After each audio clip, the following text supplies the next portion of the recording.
श्रीमते रामानुजाय नमः।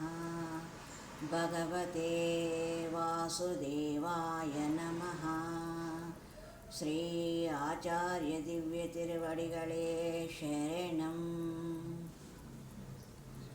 व्यामोहाप्रशमौषधं मुनिमनोवृत्तिप्रवृत्त्यौषधं दैत्येन्द्रार्तिकरौषधं त्रिभुवनी सञ्जीवनैकौषधं भक्त्यान्तहितौषधं भवभयप्रध्वंसनैकौषधं श्रेयः प्राप्तिकरौषधं पिब मन श्रीकृष्णदिव्यौषधम्।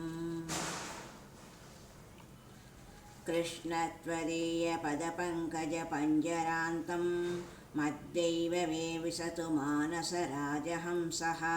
प्राणप्रयाणसमये कफवातपित्तैः कण्ठावरोधनविदो स्मरणं कुतस्ते। नमामि नारायणपादपङ्कजं करोमि नारायणपूजनं सदा।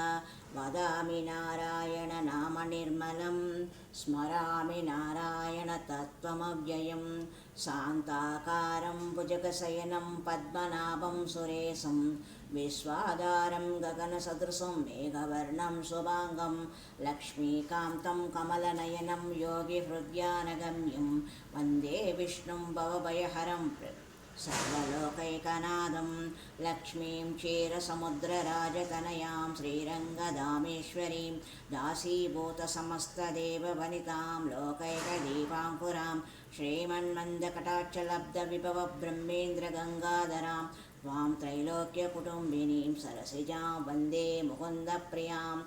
ईशानां जगतोऽस्य वेङ्कटपतेर्विष्णोः परां प्रेयसीं तद्वक्षस्थलनित्यवासरसिकां कक्षां संवर्धिनीं पद्मालङ्कृतपाणिपल्लवयुगां पद्मासनस्तां श्रियं वात्सल्यादिगुणोज्ज्वलां भगवतीं वन्दे जगन्मातरम्। शत्रुच्छेदैकमन्त्रं सकल उपनिषद्वाक्यसम्पूज्यमन्त्रं संसारोत्तारमन्त्रं समुपचितस्तमस्सङ्गनिर्याणमन्त्रं सर्वैश्वर्यैकमन्त्रं व्यसनभुजगसन्दष्टसन्त्राणमन्त्रं जिह्वे श्रीकृष्णमन्त्रं जप जप सततं जन्मसाफल्यमन्त्रम्। गुह्यते यस्य नगरे रङ्गयात्रा दिने दिने तामहं शिरसा वन्दे राजानां कुलशेखरम्।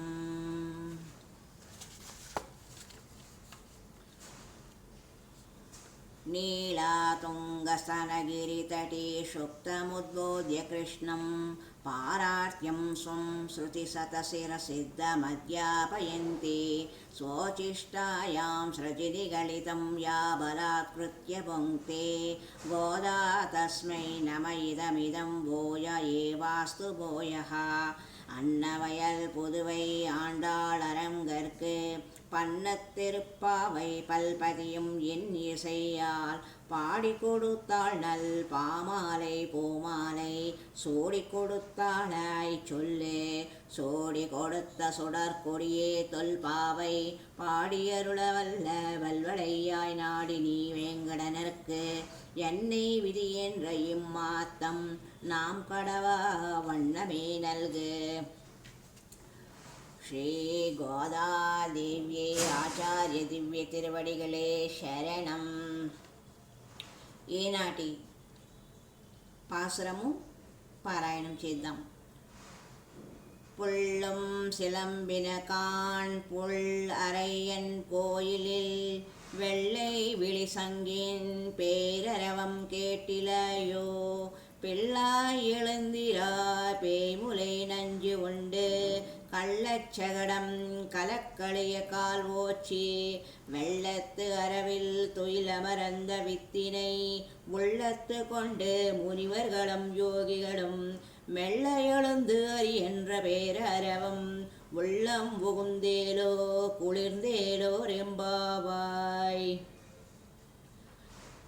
ముందు లేచిన వారు నిద్రించుచుండడి ఒక గోపిక యొక్క గృహమునకు పోయి పక్షుల ధ్వని వినవచ్చుచున్నదే లేవకూడదా అనిన తెల్లవారినందుకు వేరు గురుతు చెప్పు అనగా భగవదాలయమునందలి శంఖధ్వనిని వినలేదా భగవద్వైభవను తెలియని దానవా లెమ్ము అనిరి.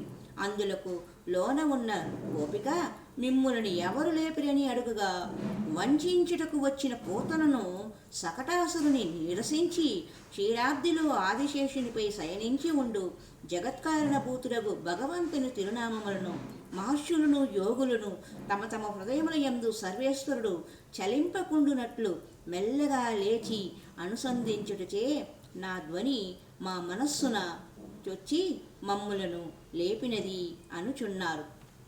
అనగా గోదాదేవిని సర్వేశ్వరుడైన ఆ భగవంతుడే హృదయములో నుండి మేల్కొల్పాడని ఈ పాశ్రంలో తెలియచున్నది. ఓం శ్రీ గోదాదేవ్యై నమః. ఆచార్య తిరువడిగలే శరణం. ఓం సర్వం శ్రీ గోదాదేవ్యై అర్పణమస్తు.